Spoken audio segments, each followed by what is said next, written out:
बिस्मिल्लाहिर्रहमानिर्रहीम। अस्सलाम वालेकुम स्टूडेंट्स, कैसे हैं आप लोग? ठीक हैं स्टूडेंट्स? आज हम लोग फिज़िक्स का एक और इम्पॉर्टेंट लेक्चर स्टडी करने जा रहे हैं। इस लेक्चर में हम बड़ा ही इम्पॉर्टेंट टॉपिक पढ़ेंगे और उस टॉपिक का जो टाइटल है that is vector product of two vectors. तो आज का जो लेसन हमने स्टडी करना है that is vector product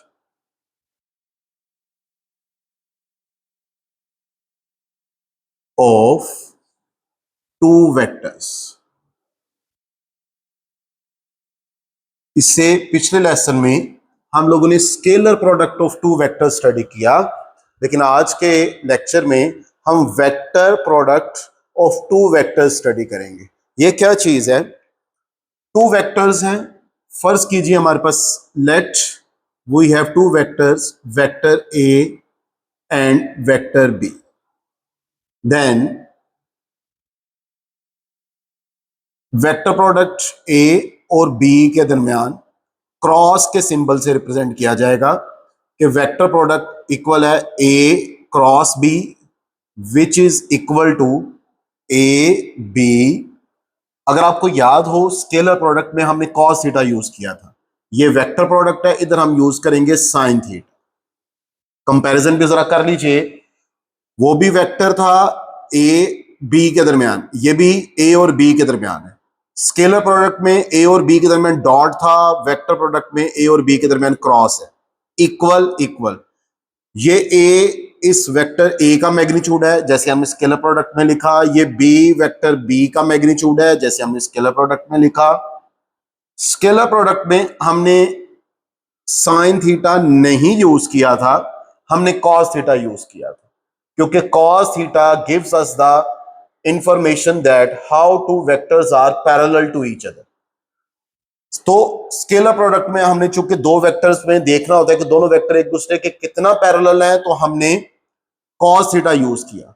vector product में हमने ये स्टडी करना है कि दो वेक्टर्स एक दूसरे के कितने परपेंडिकुलर है, तो हमने साइन थीटा यूज किया।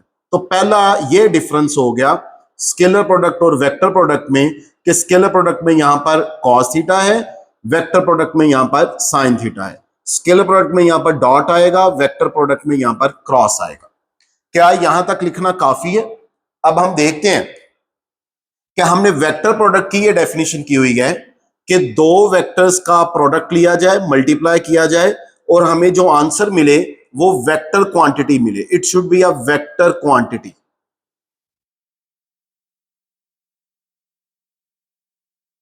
अब क्वेश्चन ये है कि अभी तक जो मैंने लिखा क्या ये वेक्टर क्वांटिटी है? देख लेते हैं।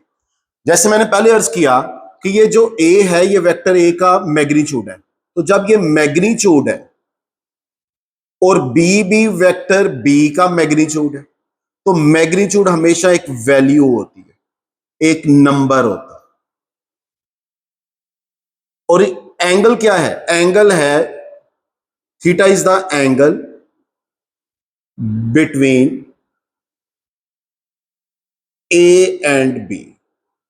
थीटा वेक्टर ए और बी के दरमियान बनने वाला एंगल है। फर्ज कीजिए वेक्टर ए और ये वेक्टर बी एच, इनके दरमियान बनने वाला एंगल थीटा है। तो अब देखिए थीटा की जो भी वैल्यू होगी, जब आप इसका साइन लोगे, let's say sine 20 degree, sine 30 degree, sine 40 degree, sine 60 degree, तो वंस अगेन आपको एक वैल्यू ही मिलेगी। तो चूंकि वो एक वैल्यू मिलेगी, तो वैल्यू वंस अगेन मैग्नीट्यूड है, एक नंबर ही है।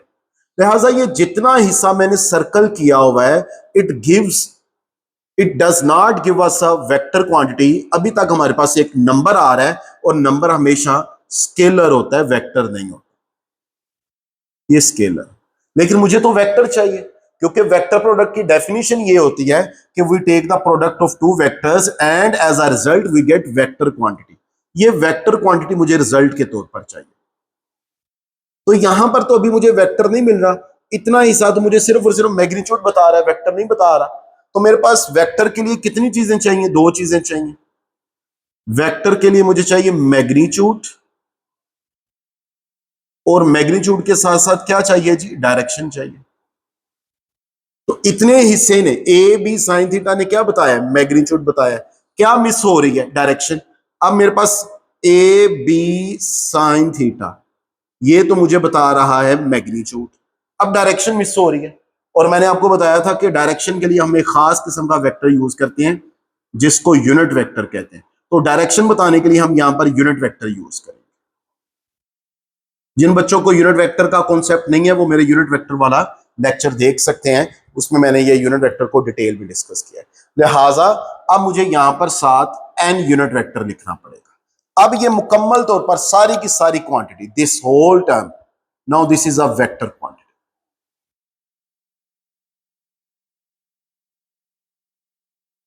So we have two vectors that multiply together, and as a result we are getting vector quantity. That's why this product is known as vector product. तो याद रखिएगा vector product क्या हुआ, मैं इसको फिर से राइट करने लगाऊं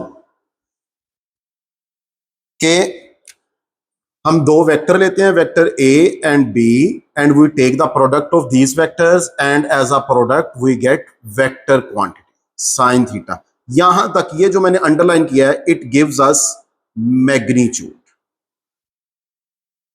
but we also need direction, and for direction we use unit vector. This is magnitude and this is direction.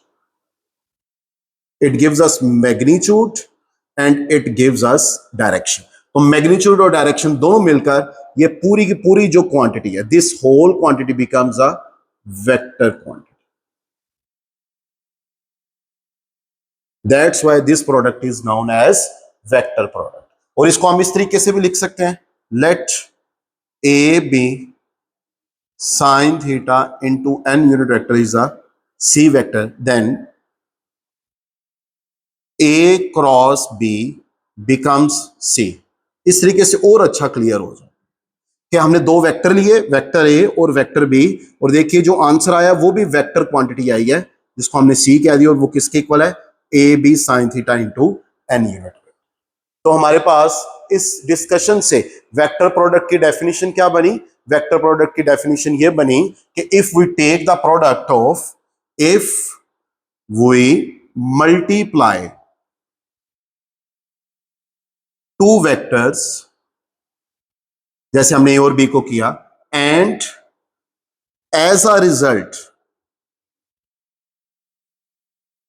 We get vector quantity, then such kind of product is known as vector product.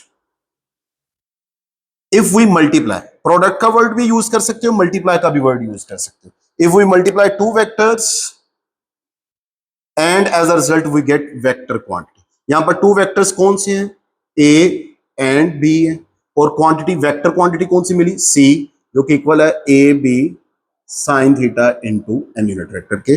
That's why this is known as a vector product. आगे चलिए जी, अब next question ये है कि आपके पास ये vector product तो आ गया, A cross B is equal to A B sine theta. ये जो एन यूनिट वेक्टर है जो कि डायरेक्शन के लिए, अब क्वेश्चन ये है how we find direction, how we find, हम ये डायरेक्शन कैसे फाइंड करेंगे, हमने डायरेक्शन फाइंड करनी। तो याद रखिएगा यूनिट वेक्टर की डायरेक्शन फाइंड करने के लिए हम एक रूल यूज करेंगे, that rule is known as right hand rule, right hand rule of vector products.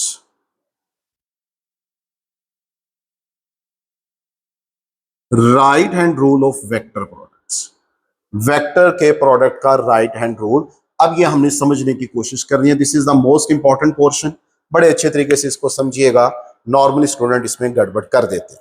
अब इसको समझने के लिए आप फर्ज कीजिए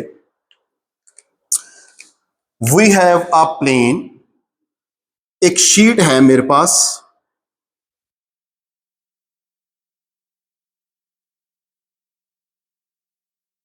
in this way,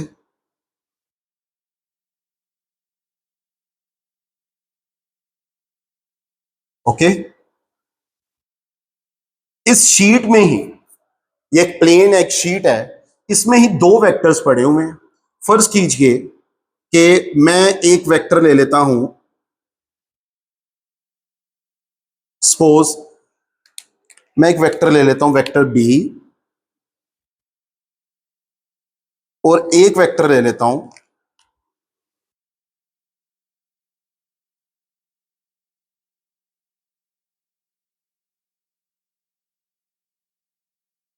vector A, और इन दोनों की मैंने टेल को आपस में मिलाया। जरा ये भी ख्याल रखिएगा, ये भूलना नहीं है आप। एक मेरे पास वेक्टर ए है, एक वेक्टर बी है, उन दोनों की टेल को आपस में मिला दिया और ये एक शीट के अंदर पड़े हैं। अब जरा गौर कीजिए आप लोगों की आसानी के लिए, अगर मैं इस शीट के कॉर्नर को ओरिजिन मान लूं तो मेरा ये वाली जो लाइन है it can be treated as X axis and this line can be taken as suppose y-axis and this line can be taken as z-axis। तो ये मेरे पास एक रेक्टेंगुलर कोऑर्डिनेट सिस्टम भी बन रही है। आपका एक्स एक्सिस है, ये वाई एक्सिस है,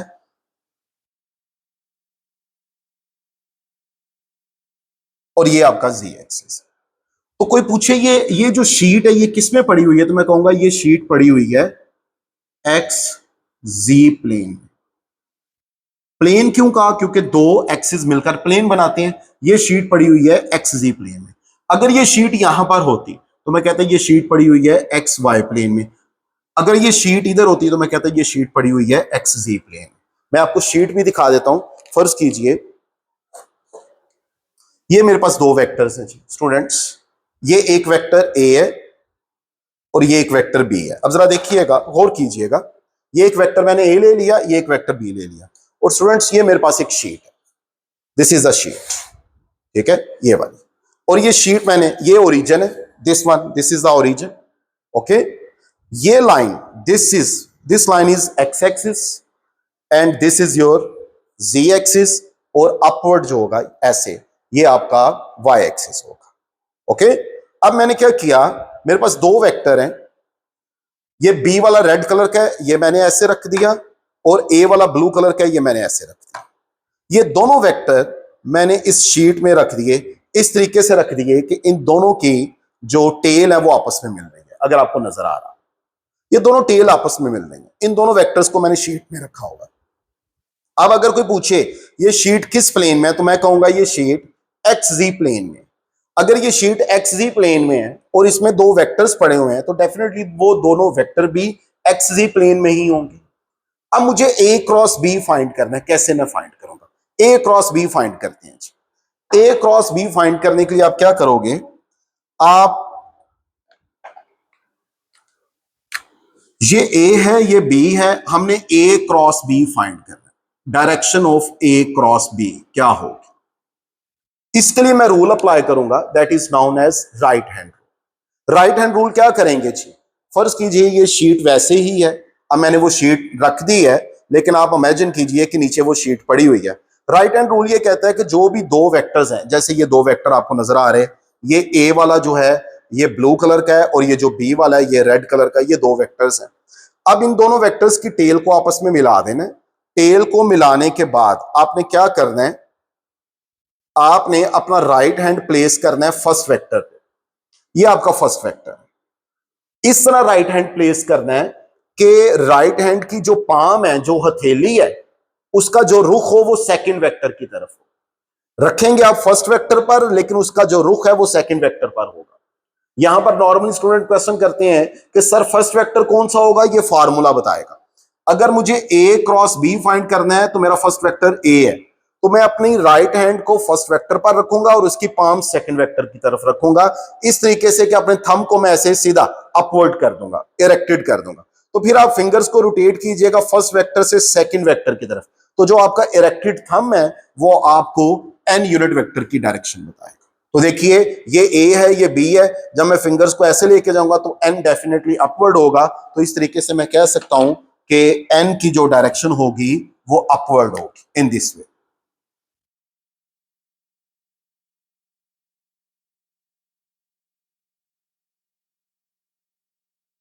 ये क्या किया मैंने, ए से बी, ए क्रॉस बी, तो मैं ए से बी की तरफ गया हूं तो मैं ऐसे रोटेट कर रहा हूं, तो I am finding A cross B की डायरेक्शन। तो ए क्रॉस बी की डायरेक्शन होगी A B sine theta into N unit vector.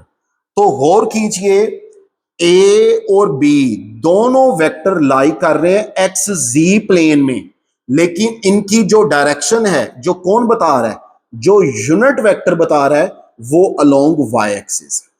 तो यहां पर ये एक एमसीक्यूज भी बन सकता है, याद रखिएगा, बड़ा इंपॉर्टेंट एमसीक्यूज है कि जो एन यूनिट वेक्टर होगा, एन यूनिट वेक्टर वो परपेंडिकुलर होगा किसके, ए और B. N unit vector A और बी के परपेंडिकुलर होगा। क्यों? क्योंकि ए और बी किस प्लेन में है, एक्स-जी प्लेन में। एन किधर है, एन अलोंग वाई एक्सिस है, तो एन परपेंडिकुलर है किसके, ए और बी। इधर एक छोटा सा और भी ट्रिक आ जाता है एमसीक्यूज। एन परपेंडिकुलर है ए और बी के, लेकिन एन पैरेलल है किसके, ए क्रॉस बी।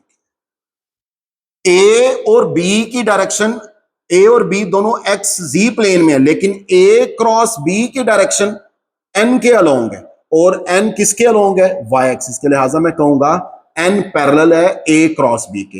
एन ए और बी के पैरेलल नहीं है, ए क्रॉस बी के पैरेलल है। क्यों? क्योंकि एन हमें डायरेक्शन बता रहा है ए क्रॉस बी की, तो जो एन की डायरेक्शन होगी वही ए क्रॉस बी की डायरेक्शन होगी, तो दोनों एक दूसरे के पैरेलल। तो आपने गौर किया कि एन हमेशा परपेंडिकुलर होगा ए और बी के, एन अब अपवर्ड। अब यहीं पर एक और क्वेश्चन आ जाता है कि what will happen if we find B cross A. B cross A find करोगे तो क्या होगे, ये बड़ा इंपॉर्टेंट पॉइंट है। इसमें नॉर्मली स्टूडेंट्स जो है वो गड़बड़ कर जाते हैं। देखिए ये मेरे पास ज्योमेट्री है, मैंने ज्योमेट्री क्या रखी, इसको मैंने ए का है, इसको मैंने बी का है। पहले मैंने ए क्रॉस बी फाइंड किया, तो मैंने, मेरा थंब जो है वो अपवर्ड चला गया। अब मुझे उसने कहा कि बी क्रॉस ए फाइंड करो। अब फार्मूले में पहला वेक्टर बी आ रहा है, दूसरा ए आ रहा है। मैंने जो एक दफा ज्योमेट्री डिसाइड कर लिया, मैंने वो ज्योमेट्री चेंज नहीं करनी। ज्योमेट्री में मैंने इसको ए का है, इसको बी का है। अब जब मैंने बी क्रॉस ए फाइंड करना है, तो फिर भी मैंने इसी ज्योमेट्री में फाइंड करना है, मैंने इसकी पोजीशन को चेंज नहीं करना। अब फर्स्ट वेक्टर है बी, तो मैं अगेन अपना राइट हैंड बी पर रखूंगा और पाम को सेकंड वेक्टर की तरफ लेके जाऊंगा, तो ऑटोमेटिकली जो मेरा थंब है वो डाउनवर्ड चला जाएगा। ठीक है, तो जब मैं बी क्रॉस ए फाइंड करूंगा, तो बी क्रॉस ए फाइंड करते हुए जो एन यूनिट वेक्टर है उसकी डायरेक्शन जो है वो डाउनवर्ड हो जाएगी when I will find B cross A. तो बी क्रॉस ए में एन जो है वो डाउनवर्ड होगा, और ए क्रॉस बी में जो एन है वो अपवर्ड होगा। अब जरा गौर कीजिए, दोनों के ऊपर कैप है, तो इसका मतलब है दोनों यूनिट वेक्टर है। जब दोनों यूनिट वेक्टर है तो दोनों का मैग्नीट्यूड 1 है, लेकिन एक अपवर्ड है एक डाउनवर्ड है, दोनों एक दूसरे के ऑपोजिट डायरेक्शन में है। लिहाजा अगर मैंने इसके साथ पॉजिटिव लगाया है, तो मुझे इसके साथ क्या लगाना पड़ेगा, नेगेटिव लगाना पड़ेगा। तो फिर मैं इधर कैलकुलेशन में कह सकता हूं कि A cross B is equal to A B sine theta into N unit vector, and B cross A is equal to B A sine theta into minus N unit vector. Minus क्यों आया, क्योंकि direction reverse हो गई। और आगे mathematics है, B cross A is equal to, आपको पता है बी ए को हम ए बी लिख सकते हैं साइन थीटा, ये माइनस बाहर आ गया, इंटू एन यूनिट वेक्टर। तो B cross A is equal to minus as it is. अब ये आपके पास जो A B sine theta into N unit vector है, ये A B sine theta into N unit vector है, ये ए क्रॉस बी है। It can be written as A cross B. This shows that B cross A is not equal to A cross B, क्योंकि अगर आपने equal करना है तो आपको कौन सा साइन लगाना पड़ेगा, नेगेटिव साइन लगाना पड़ेगा। तो एक बड़ी इंपॉर्टेंट प्रॉपर्टी हमें पता चल गई कि vector product does not obey commutative law. जो कि स्केलर प्रोडक्ट करता था, हमने ये देख लिया कि वेक्टर प्रोडक्ट कम्यूटेटिव लॉ को ओबे नहीं करता। अगर वो कम्यूटेटिव लॉ को ओबे करता तो दोनों आपस में इक्वल होते। दोनों इक्वल नहीं है। अगर इक्वल करना है तो दोनों में से किसी एक साइड के साथ नेगेटिव साइन लगाना पड़ेगा। लिहाजा मुझे पता चल गया कि vector product does not obey commutative law. ये 2 मार्क्स का शॉर्ट क्वेश्चन भी आ सकता है कि prove that vector product does not obey commutative law. तो आप ये डायग्राम बनाएंगे और डायग्राम के साथ आप इसको प्रूव करेंगे। अब इसके बाद हम नेक्स्ट प्रॉपर्टीज की तरफ चलते हैं। देखिएगा,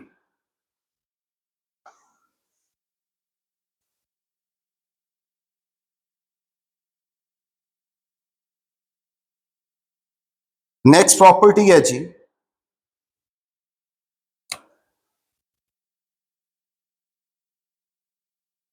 वेक्टर प्रोडक्ट ऑफ 2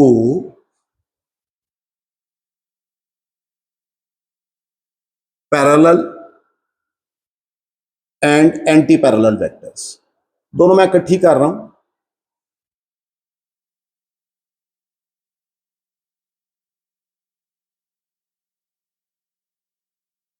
अब वो कह रहे हैं कि 2 वेक्टर हैं पैरेलल या एंटी पैरेलल, तो उनका वेक्टर प्रोडक्ट क्या होगा।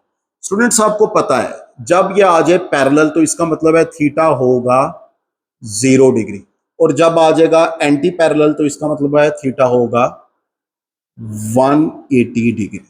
याद रखिएगा, पैरेलल के केस में 0 डिग्री, एंटी पैरेलल के केस में 180 डिग्री। चलिए दोनों को सॉल्व करते हैं। पहले लेट से पैरेलल का केस डील करते हैं। पैरेलल के केस में ए क्रॉस बी इक्वल होगा A B sine theta into N unit vector. A cross B, A का मैग्नीट्यूड बी का मैग्नीट्यूड साइन ऑफ थीटा किसके इक्वल है 0 degree into N unit vector. A cross B is equal to A B sine 0 0 into N unit vector A cross B. Sine 0 0 होता है जी। अगर किसी को जुबानी याद ना हो तो कैलकुलेटर यूज कर लीजिएगा, मिस्टेक नहीं करनी प्लीज। अब A B into 0 0 into N unit vector, किसी भी चीज को 0 से मल्टीप्लाई करें तो 0 हो जाती है। अब यहां पर एक बड़ा इंपॉर्टेंट क्वेश्चन है, जरा ध्यान से देख लीजिएगा। बात को समझने के लिए अगर मैं कहूं A cross B is equal to 0, तो ये जो 0 है, ये जो मैंने 0 लिखा है 0, ये 0 क्या है एक नंबर है, और नंबर मैग्नीट्यूड होता है। तो इसका मतलब ये हुआ कि जब मैं कह रहा हूं कि ये 0 है तो मैं कह रहा हूं 2 वेक्टर्स का मैंने वेक्टर प्रोडक्ट लिया और मेरे पास एक नंबर आ गया, और नंबर क्या है मैग्नीट्यूड, और मैग्नीट्यूड क्या होता है स्केलर। तो क्या मैं ये कह सकता हूं कि वेक्टर प्रोडक्ट में आंसर स्केलर आ जाए? नहीं आ सकता। हमने पढ़ा हुआ है कि वेक्टर प्रोडक्ट कहते ही ऐसे प्रोडक्ट को हैं जिसका आंसर जो है वो वेक्टर क्वांटिटी है। तो फिर इधर क्या किया जाए, तो साइंटिस्ट मैथमेटिशियंस ने कहा कि फिर इसका हल ये है कि आपके पास ये ऐसा वेक्टर बन रहा है जिसका मैग्नीट्यूड तो 0 है लेकिन डायरेक्शन एग्जिस्ट करती है। लिहाजा इसको एक नए वेक्टर का नाम दे दिया गया और इसको कहा गया नल वेक्टर। याद रखिएगा, this is not 0, this is null vector, और इसके ऊपर बार या एरो आप लाजमी लगाएंगे। तो हमने कह दिया कि हमारे पास ये cross product of 2 parallel vectors is equal to null vector.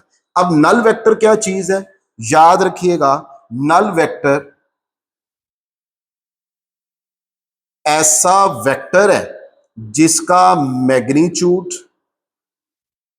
0 होता है और डायरेक्शन होती है लेकिन स्पेसिफिक नहीं होती। सर नॉट स्पेसिफिक का क्या मतलब है? बेटा हम जब वेक्टर को ड्रा करते हैं तो हम क्या कहते हैं कि कोई भी वेक्टर है जो उसकी जो लेंथ है वो उसका मैग्नीट्यूड बताती है। चूंकि ये ऐसा वेक्टर है जिसका मैग्नीट्यूड 0 है तो हम इस वेक्टर को ड्रा नहीं कर सकते। जब हम डरा नहीं कर सकते तो हम इसको डायरेक्शन नहीं दे सकते, हमें नहीं पता ये किस डायरेक्शन में होगा, लेकिन क्या डायरेक्शन होगी, डायरेक्शन तो होगी। वो क्यों होगी? क्योंकि है तो वेक्टर, अगर वेक्टर है तो डायरेक्शन होनी चाहिए। तो हम कहेंगे इसकी डायरेक्शन है लेकिन हमें आइडिया नहीं है किस तरफ है, इसके लिए एक वर्ड यूज होता है arbitrary. So null vector is a vector whose magnitude is 0 and has arbitrary direction is known as null vector. तो आंसर ये आया, vector product of two parallel vectors is equal to null vector. बेटा बार बार कह रहा हूं, zero ना लिखिएगा, जीरो लिखेंगे तो नंबर कट जाएंगे। इसी तरीके से गौर कीजिए, अगर मैं पैरेलल की बजाय एंटी पैरेलल कर दूं तो कहां पे फर्क आएगा? फर्क मैं अभी आपको बता देता हूं। इधर आ जाएगा 180 degree into N unit vector, sine 180 once again zero होता है और आंसर वन वंस अगेन आपका नल वेक्टर आएगा। तो ये एमसीक्यूज आ सकता है कि vector product of two parallel vectors and anti parallel vectors is equal to null vector. दोनों के केस में जो हमें आंसर मिलेगा वो कौन सा वेक्टर मिलेगा? नल वेक्टर मिलेगा। और नल वेक्टर ऐसा वेक्टर होता है जिसका मैग्नीट्यूड जीरो होता है और डायरेक्शन आर्बिट्रेरी होती है। इसके बाद आ जाइए अगली प्रॉपर्टी पर कि vector product of two perpendicular vectors.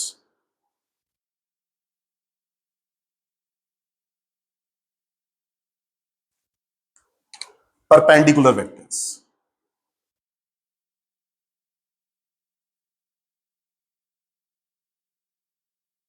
Perpendicular vectors में क्या होता है बच्चों? जब आप वर्ड परपेंडिकुलर कह रहे हो तो इसका मतलब यह हुआ कि आप 90 डिग्री का एंगल ले रहे हो। बेटा जब एंगल 90 डिग्री का आएगा तो 90 डिग्री के केस में क्या होगा? A cross B is equal to A B sine 90 degree into N unit vector. तो A cross B is equal to A B sine 91 into N unit vector. It means A cross B is equal to A B to N unit vector. लीजिए, इसका मतलब ये हुआ कि parallel और anti parallel के case में value null vector था, इस केस में हमारे पास मैक्सिमम वैल्यू आ गई। तो एमसीक्यूज आ सकता है कि vector product gives us maximum value at 90 degree, ये भी याद रखिए। इसको डिस्कस कैसे करेंगे कि vector product of two perpendicular vectors is equal to product of there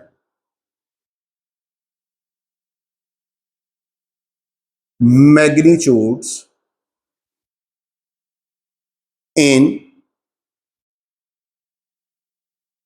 specific direction. Cross product या vector product of two perpendicular vectors is equal to the product of their magnitude in specific direction.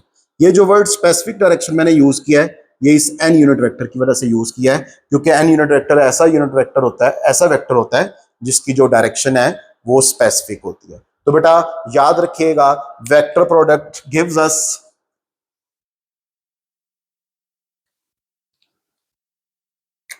Vector product gives us null vector at 0 degree and 180 degree, gives us zero value.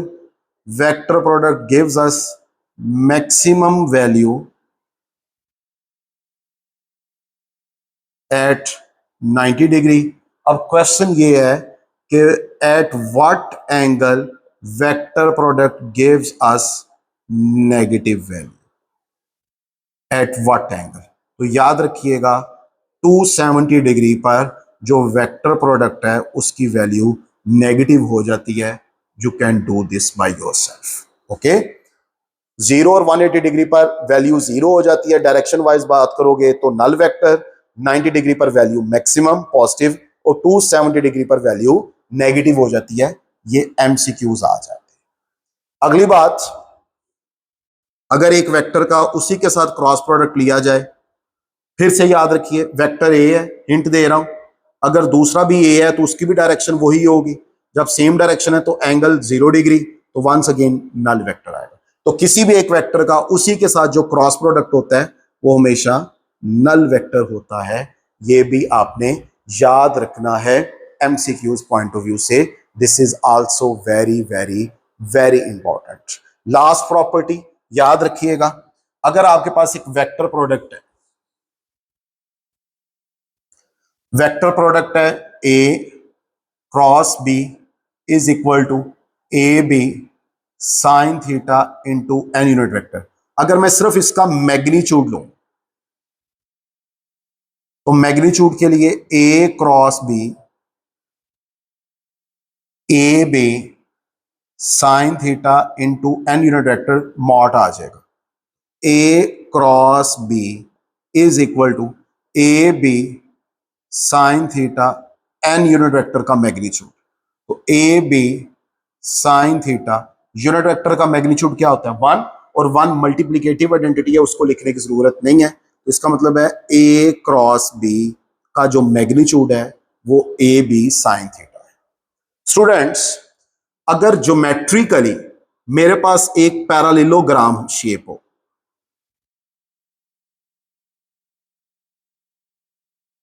ऐसी parallelogram जिसकी जो adjacent sides हैं वो vector को represent करे, ये ए हो, ये बी हो, ये इनके दरमियान बनने वाला एंगल थीटा,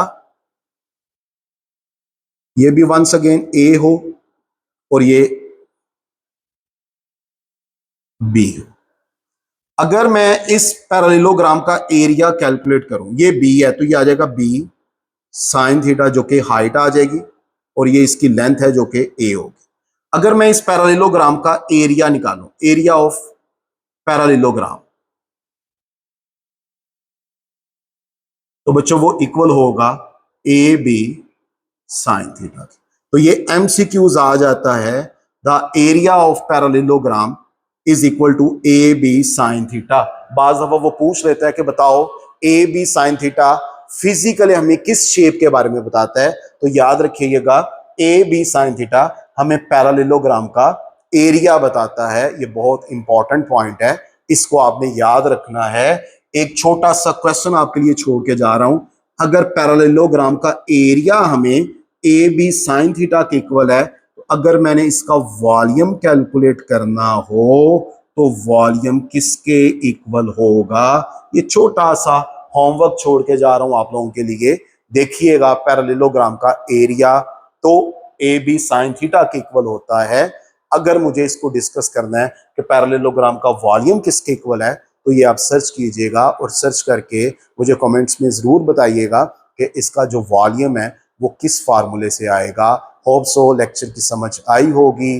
अगर कोई चीज़ क्लियर ना हो तो कमेंट जरूर कीजिएगा। तब तक के लिए अल्लाह हाफिज। Thank you so much.